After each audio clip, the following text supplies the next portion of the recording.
어린 시절 지금의 LG가 아니라 골드스타라고 불리는, 여러분들 기억나시죠? 금성이라는 전자회사가 우리나라에 가장 유명했던 적이 있었습니다. 지금은 이제 그 금성과 럭키가 합쳐서 LG가 된 거죠. 그런데 그 회사의 아주 대표적인 광고 카피가 있었습니다. 그 전자제품을 팔 때마다 그 광고에 항상 이 구절이 함께 떴습니다. 혹시 기억나세요? 뭐라고 했는지? 순간의 선택이 10년을 좌우합니다. 모르시는 분들도 있을 거예요. 순간의 선택이 10년을 좌우합니다. 우리 방송 역사 또 광고 역사, 여러분들 10대 카피를, 광고 문구를 얘기하면 항상 빠지지 않는 구절이 바로 순간의 선택이 10년을 좌우합니다 라는 바로 이 구절이었습니다. 어린 나이에도요, 제 머릿속에 아주 명확하게 그려지는 슬로건이었습니다.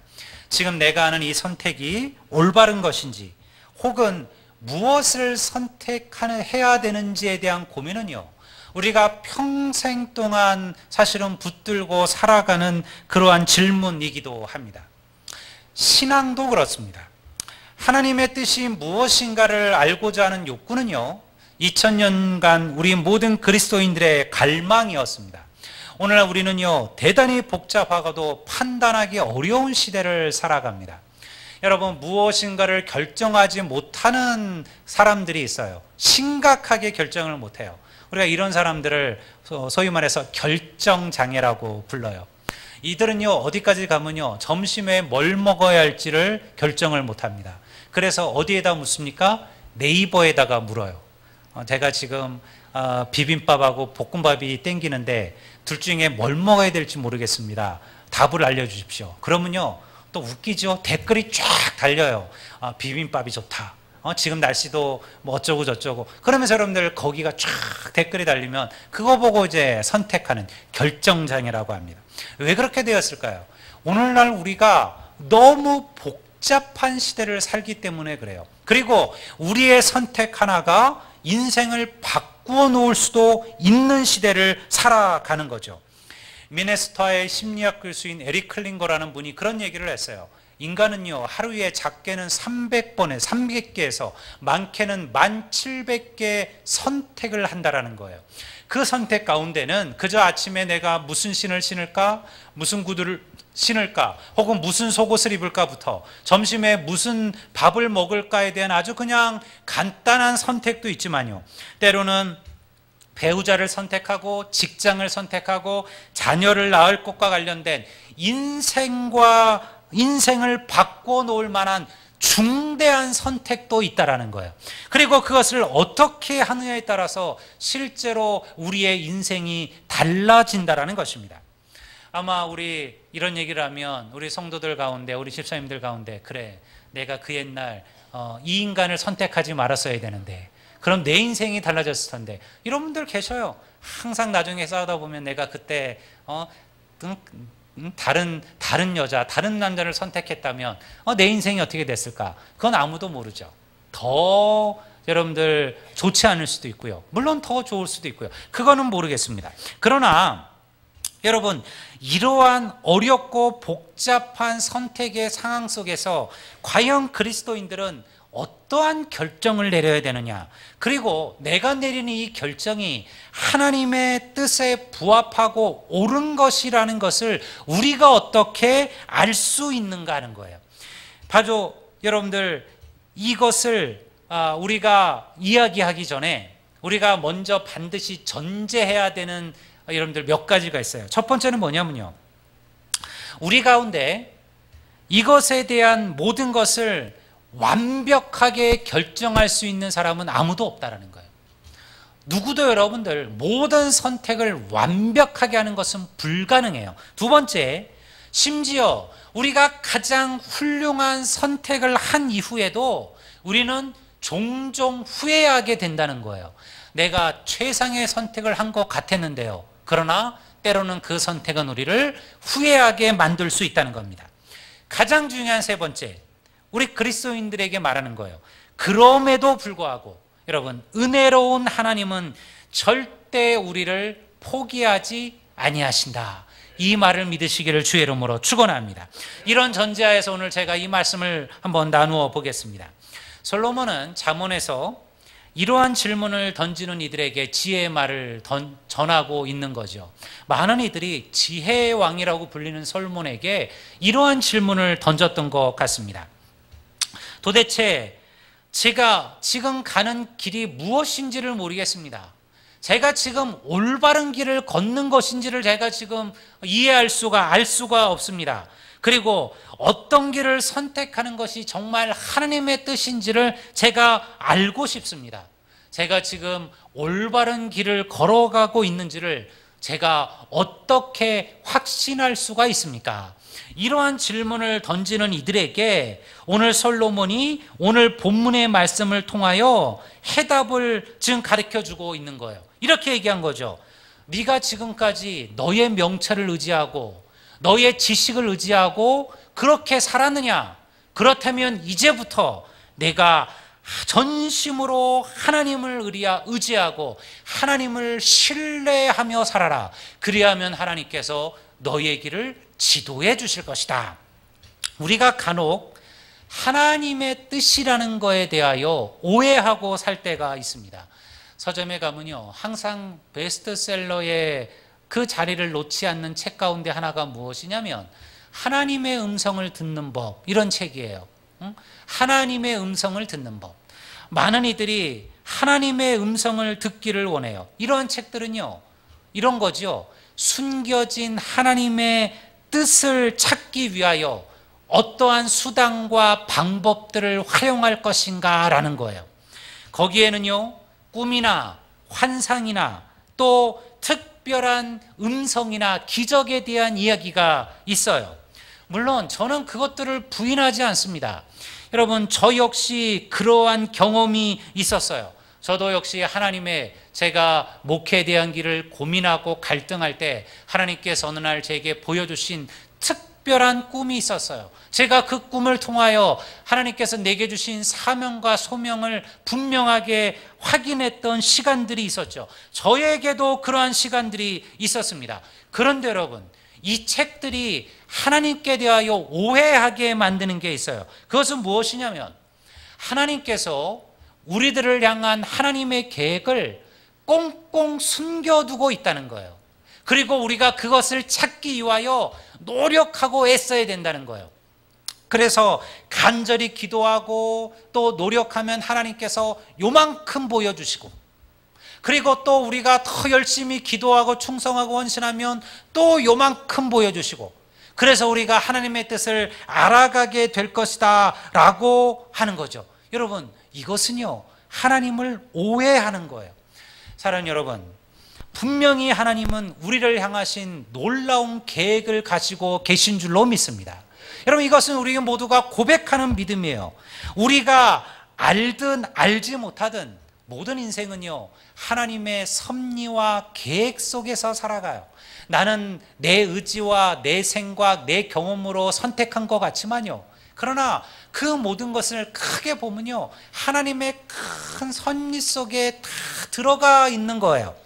그러나 우리를 향한 하나님의 계획이 있다고 해서 하나님께서 반드시 그 계획을 우리에게 알려주셔야 될 책임은 없어요. 아니면 어쩌면요, 하나님은요, 절대 우리에게 그 계획을 알려주시지 않습니다. 왜냐하면 그렇게 되면 우리에게 믿음이 무슨 의미가 있겠어요? 우리가 하나님을 의지한다는 것이 무슨 의미가 있습니까? 하나님은요, 오히려 우리로 하여금 하나님의 뜻이 무엇인지 알지 못하기 때문에 더 기도하게 하고, 더 하나님을 구하게 하고, 그리고 하나님을 신뢰하고 의지하면서 그 인생의 길을 걸어가도록 도우신다는 거예요. 이 모든 것은 하나님의 계획 속에 있는 거죠. 여러분, 기독교는 러시안 룰렛이 아니에요. 옛날 제정시대, 러시아의 제정시대는요, 룰렛이라는 도박 게임이 있었습니다. 말 그대로 지루함과 허무함에 지친 러시아의 귀족들은요, 이 룰렛이라는 게임을 했어요. 뭐냐면 간단해요. 권총에다가 여러분 탄창에 총알 하나를 집어넣습니다. 그리고 쫙 돌려요. 그러면 사실은 어디에 총알이 들어있는지는 몰라요. 그리고 두 사람이 서로 돈을 걸고요.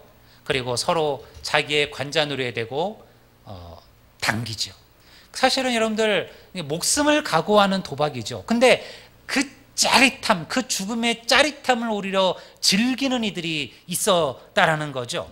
그러다가 결국은 살아남는 사람이 모든 돈을 챙기는 그런 거예요. 우리가 이런 것들을 여러분들 우리가 룰렛이라고 부르죠. 여러분, 기독교는요 그런 것과는 다르다라는 것입니다. 어떤 이가 서로 모여서 몇 사람이 하나님의 뜻을 구하는 방법에 대해서 서로 얘기를 했습니다. 당신은 어떻게 하나님의 뜻을 구합니까? 그랬더니 한 사람은 나는 무엇보다 열심히 기도한다. 나는 새벽마다 하나님 앞에 하나님의 뜻이 무엇인지를 내게 가르쳐 달라고 알려달라고 그렇게 간절히 구하며 살아간다. 그렇게 얘기를 했어요. 또 한 사람은 나는 열심히 주님의 말씀을 읽습니다. 하나하나 정독하면서 오늘 내게 주시는 하나님의 말씀이 무엇일까를 고민하면서 기도하면서 말씀을 사모합니다. 이렇게 얘기하니까요. 한 사람이 얘기하는 거예요. 야, 그렇게 믿음 없는 짓들을 하느냐. 나는 아주 정말 모든 것을 하나님께 맡깁니다. 당신은 어떻게 하나님의 뜻을 구합니까? 이 사람은 이렇게 한다는 거예요. 나는 먼저 하나님의 뜻이 필요하면 성경을 핍니다. 그리고 눈을 감고 그 다음에 손가락을 들어서 아무 구절이나 찍습니다. 그리고 그러면 하나님께서 기막히게 그날 내게 주실 말씀을 보여주신다라는 거예요. 야, 이게 진짜 하나님의 뜻을 구하는 거 아니냐? 다른 두 사람이 그러면 한번 지금 우리에게 좀 보여달라고. 우리가 참 그게 좋으면 우리도 한번 따라해보겠다고. 이 사람이 아주 뻐기면서 성경을 들고 쫙 펴고 눈을과 손가락을 딱 찍었어요. 그리고 딱 읽어봤더니 이런 구절이었어요. 유다가 나가서 목매달아 죽으니라. 이런 구절이 딱 찍히는 거예요. 이 사람이 너무 당황해서 이거는 하나님이 잠깐 실수하신 거다. 하나님도 이럴 때가 있지 않겠느냐. 그러면서 다시 펴서 다시 피고는 다시 손가락을 딱 찍었어요. 그랬더니 이런 구절이 나왔어요. 너도 가서 속히 이같이 하라. 죽으라는 거예요? 여러분, 물론 하나님은 때로 우리에게 환상으로 말씀하셔요. 때로 우리에게 음성으로 말씀하셔요. 때로 우리에게 꿈으로 보여주셔요. 그러나 여러분, 그것이 진짜 하나님의 뜻이 아니에요. 우리는요, 사실은 하나님의 뜻이 무엇인지를 다 알고 있습니다. 많은 사람들이 믿음을 오해하는 것이죠. 하나님의 뜻을 구한다는 것이 내가 무엇을 하고 무엇을 선택한다는 것을 말하는 게 아니에요. 여러분, 하나님께서 오늘 내가 비빔밥을 먹을까 볶음밥을 먹을까, 아침에 내가 치마를 입을까 바지를 입을까, 여러분 그것에 대해서 결정해 주시는 분이 아니에요. 여러분, 하나님은 그런 분이 아니시죠. 하나님의 뜻을 구한다는 것은요, 이거예요.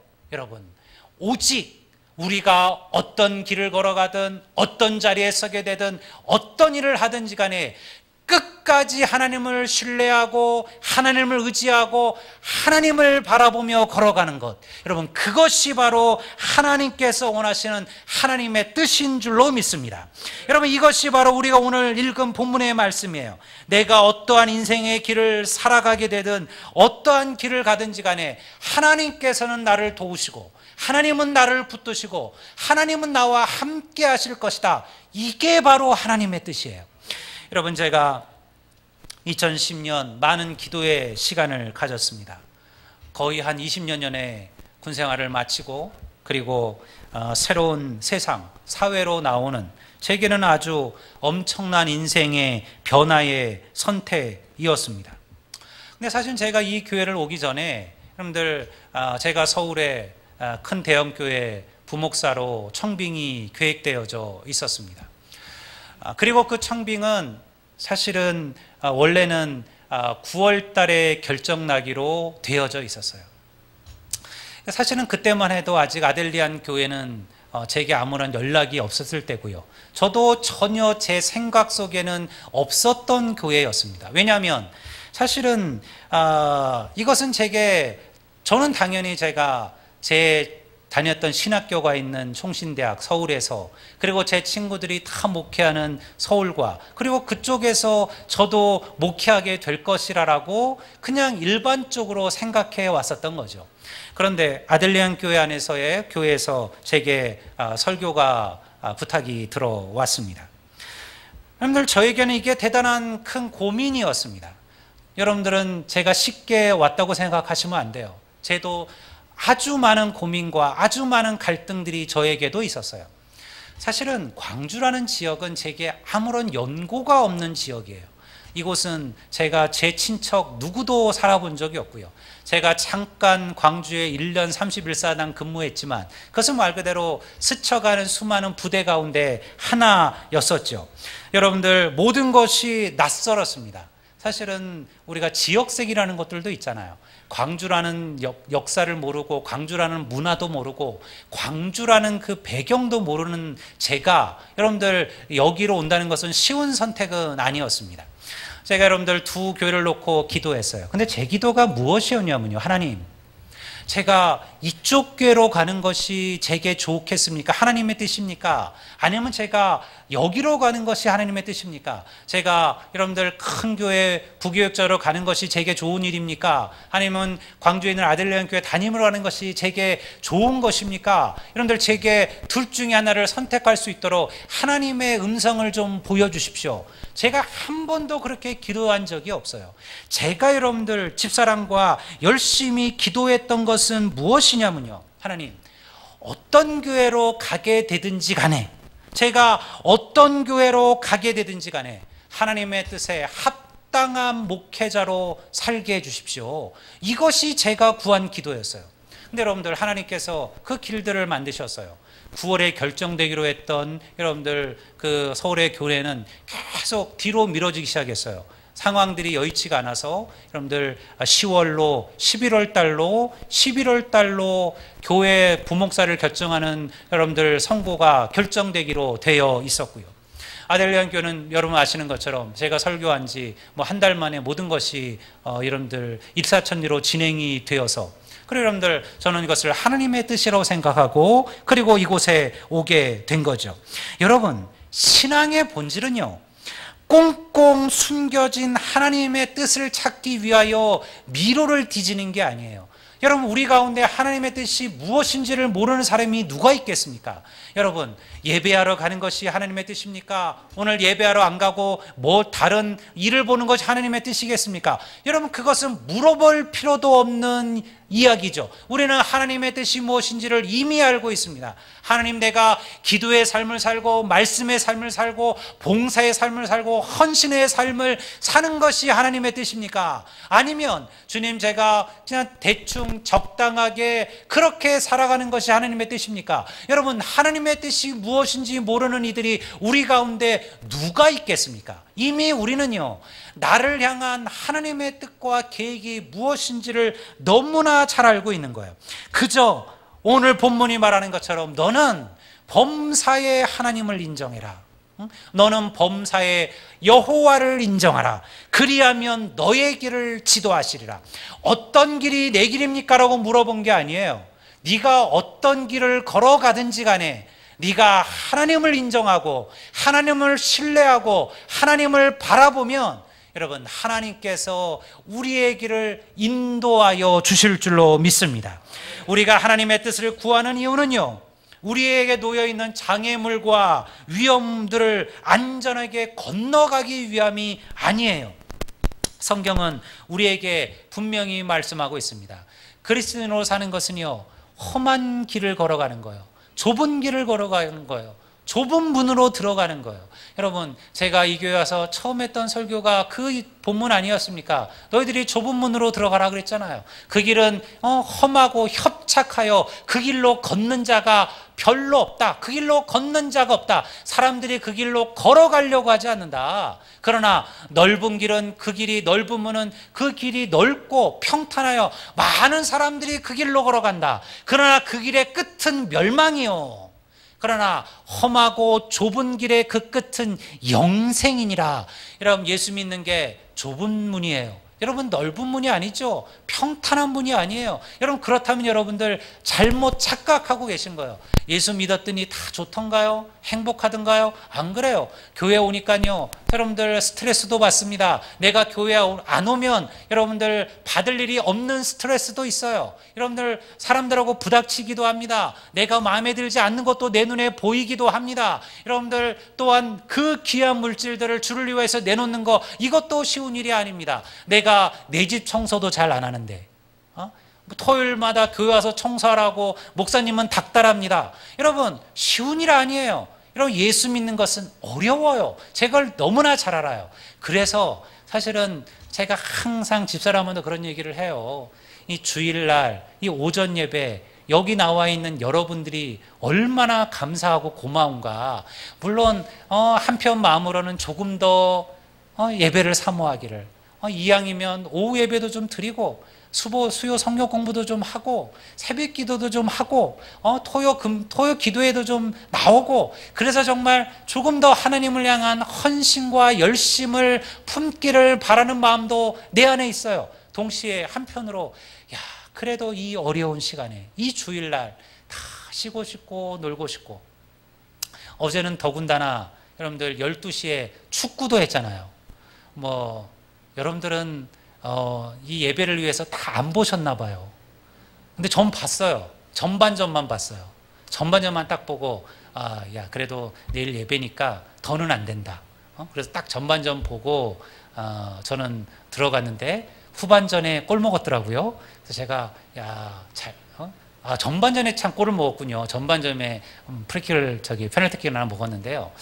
여러분들 쉬운 일 아닙니까? 그렇게 텔레비 보고 나면 오늘은 그냥 좀 자고 싶고 쉬고 싶고 그런 마음 들잖아요. 그게 믿음이잖아요. 그걸 다 뿌리치고 여러분들이 이 자리에 나와 있다는 거, 저는 정말 감사하게 생각해요. 그러나 여러분, 우리가 계속 어린아이의 믿음으로 서 있으면 되겠습니까? 여러분 우리가 항상 아직도 초신자면 되겠습니까? 그저 우리가 아직도 여러분 그저 대접받고 섬김받는 걸로 끝나서야 되겠습니까? 이제는 여러분들 젖먹이라면 이제는 젖을 띠고 좀 딱딱한 것도 먹고, 여러분들 이유식도 먹고 더 나가서 밥도 먹고, 그래야 여러분들 건강한 아이로, 청소년으로, 청년으로, 장년으로 그렇게 서가지 않겠습니까? 여러분 이것이 믿음의 길이에요. 여러분 이 길이 어려워요. 여러분 모두가 그렇게 살았어요. 히브리서 11장에 나오는 믿음의 영웅들을 보십시오. 여러분 그들이 평탄한 길을 걸어서 그 자리에 쓴 이들이 아니었습니다.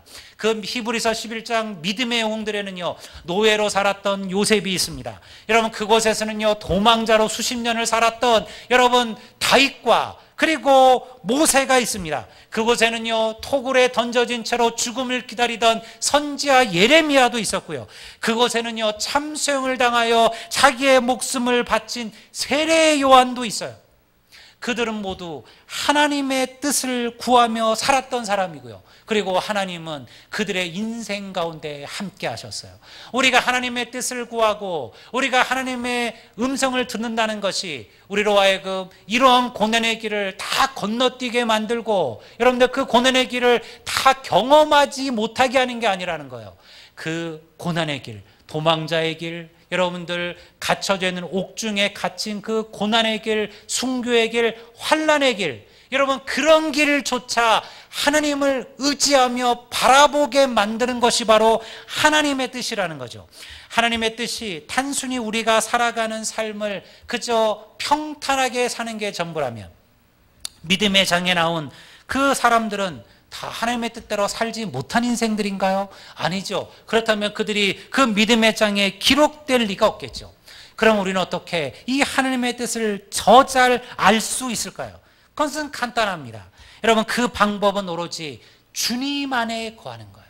주님 안에 거하는 자들만이 주님의 뜻이 무엇인지를 아는 거예요. 여러분 제가 왜 끊임없이 여러분들에게 하나님의 말씀을 듣고 배우고 묵상하라고 가르치시는지 압니까? 제발 말씀을 사모하라고 얘기합니다. 제발 말씀을 하루에 여러분들 단 몇 분이라고 읽으라고 얘기하잖아요. 수요일마다 제발 나오셔서 성경 크로스웨이, 성경 파노라마 공부에 참여하십시오. 그래서 하나님의 말씀을 알아가라고 얘기하죠. 왜 그럴까요? 하나님을 알아가면 알아갈수록 하나님의 뜻이 무엇인지도 알기 때문에 그래요. 하나님의 뜻은요, 그냥 되는 게 아니에요. 성경 한 구절 들춰보지도 않고 하루에 5분 기도하지도 않는데 하나님께서 내게 하나님의 뜻을 보이시지 않습니다. 여러분, 억지로 하나님의 뜻을 알려달라고 울고 불고하지 않아도요, 매 순간 하나님의 말씀을 가까이 하고 기도의 자리에 서고 주의 말씀을 사모하면요, 우리가 가슴으로 알게 돼요. 하나님의 뜻이 무엇인지를 깨닫게 된다는 거죠. 부부가 오래되면 여러분들 많은 말 하지 않아도 서로 알게 되잖아요. 그냥 눈짓에 혹은 손짓 하나에도 남편이 아내가 무엇을 아는지를 알게 돼요. 근데 이게 뭐 그렇게 다 좋은 것만은 아니에요. 나이가 들어갈수록 부부들이 말을 잃어버리게 된대잖아요. 그래서 자꾸 뭐 손짓으로 혹은 의성어로 그렇게 의사표현 하는데요. 그거는 좋은 일은 아니에요. 그런데 그렇게 되죠. 왜냐하면 서로 깊이 알아가면요, 그의 뜻을 알게 돼요. 눈만 봐도 이 사람이 뭘 원하는지를 깨닫게 되는 거죠. 그런데 우리는 어떻습니까? 우리는 하나님의 뜻을 알기를 원한다면서도 막상 가장 중요한 것을 잊어버리고 사는 거예요. 그것이 무엇이냐면 여러분들, 하나님을 알아가지 못하는 거예요. 하나님에 대한 관심이 없는 거예요. 하나님을 알고자 노력하지도 않는 거예요.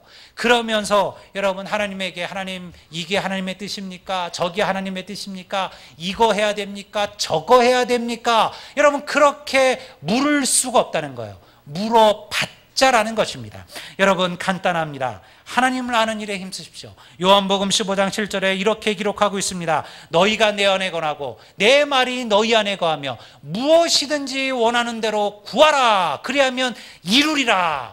여러분, 내가 주님 안에 거하고 주님이 우리 안에 거하면요, 우리가 원하는 대로 구하면 하나님께서 반드시 이루게 하신다라는 거죠. 어떤 직장이 하나님의 뜻인가 중요한 게 아니라 어떠한 직장에서도 하나님의 뜻대로 살아가는 게 중요한 거예요. 누구가 중요한 게 아니라 누구와 우리가 함께 살아가도요, 그들과 함께 하나님의 은혜 속에 사는 게 중요한 거라는 것입니다. 주의를 성수하시고 예배를 사모하시고 영혼권의 열심을 품고 살아가십시오. 그게 하나님의 뜻이에요. 여러분, 다른 것은요, 하나님께서 다 우리에게 은혜를 주실 겁니다. 다른 이들을 용서하시고 이해하며 긍휼하며 자비로 사람들을 품어주는 것이 하나님의 뜻이에요. 주님의 친밀한 교제 속에서 살아가셔야 돼요. 저는 우리 아들리안 교회가 그렇게 되기를 바랍니다. 여러분, 그냥 시간을 때운다고 생각하지 마세요.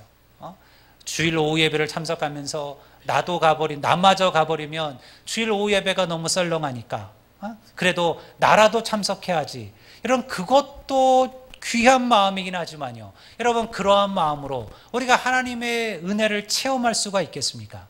여러분, 내가 중직이니까 그래 나라도 예배 참석해야지, 여러분, 그것도 귀한 마음이지만요, 그래 여러분들의 마음속에 하나님을 향한 열망을 일으키십시오. 하나님을 알아가는 일에 기쁨을 체험하십시오.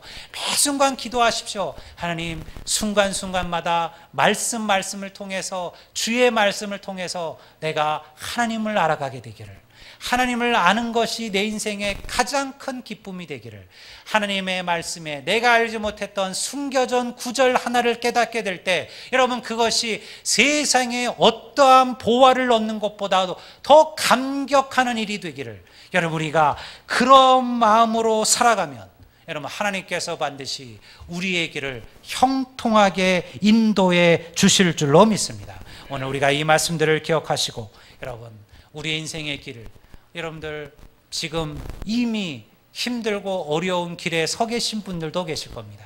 여러분들 앞이 보이지 않는 어두움 속에 걸어가고 있는 성도들도 계실 겁니다. 육신의 연약함으로 힘들고 어려운 성도들도 계시겠죠. 그러나 이 말씀을 기억하십시오.